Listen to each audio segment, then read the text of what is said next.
العلماء، علماء و عوام میں حائل خلیج دور کرنے کی ایک منفرد کاوش۔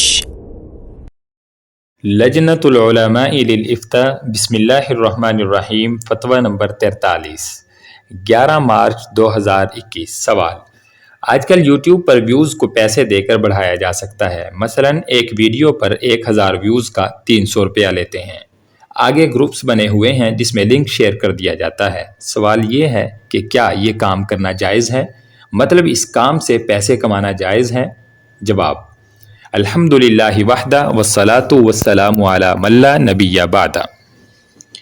اگر ویڈیوز غیر شرعی نہ ہوں تو بظاہر اس میں کوئی حرج محسوس نہیں ہوتا، کیونکہ معاملات میں اصل اباحت و جواز ہے، الا کہ ممانعت کی کوئی دلیل موجود ہو، جو کہ یہاں موجود نہیں۔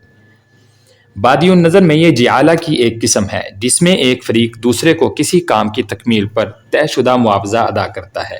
حضرت یوسف علیہ السلام کے واقعے میں وَلِمَنْ جَاءَ بِهِ حِمْلُ بَعِیرٍ، جو پیمانہ ڈھونڈ لائے گا اسے ایک اونٹ کے برابر اناج ملے گا، سے فقہا نے جعالہ کی شرعیت پر استدلال کیا ہے۔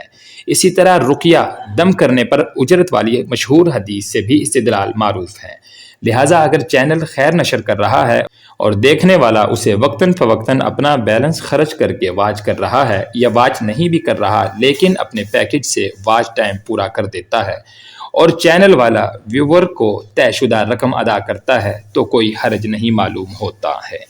یہ کہنا کہ اس میں دھوکہ ہے کیونکہ بعض دفعہ ویڈیو صرف کھولی جاتی ہے اور پھر اسے بند کر دیا جاتا ہے، یا پھر ویڈیو چلا کر چھوڑ دی جاتی ہے، تو ہمارے خیال میں یہ دھوکہ نہیں، کیونکہ یوٹیوب ویوز اور واچ ٹائم دونوں کو الگ الگ نوٹ کرتا ہے۔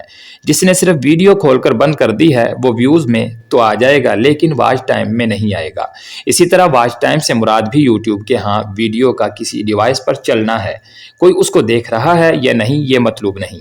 ہاں، اگر کوئی چینل والا یہ شرط لگائے کہ ویڈیوز کو صرف پلے کرنا کافی نہیں بلکہ بغور سننا اور دیکھنا بھی ہے، تو پھر اس معاہدے کی پاسداری ضروری ہے۔ واللہ اعلم بالصواب۔ مفتیان کرام فضیلۃ الشیخ ابو محمد عبد الستار حماد حفظہ اللہ، رئیس اللجنہ، فضیلۃ الشیخ عبد الحلیم بلال حفظہ اللہ، فضیلۃ الشیخ جاوید اقبال سیالکوٹی حفظہ اللہ، فضیلۃ الدکتور عبد الرحمن یوسف مدنی حفظہ اللہ، فضیلۃ الشیخ سعید مجتبیٰ سعیدی حفظہ اللہ، فضیلۃ الشیخ ابو عدنان محمد منیر قمر حفظہ اللہ، فضیلۃ الدکتور حافظ محمد اسحاق زاہد حفظہ اللہ۔ العلماء، علماء و عوام میں حائل خلیج دور کرنے کی ایک منفرد کاوش۔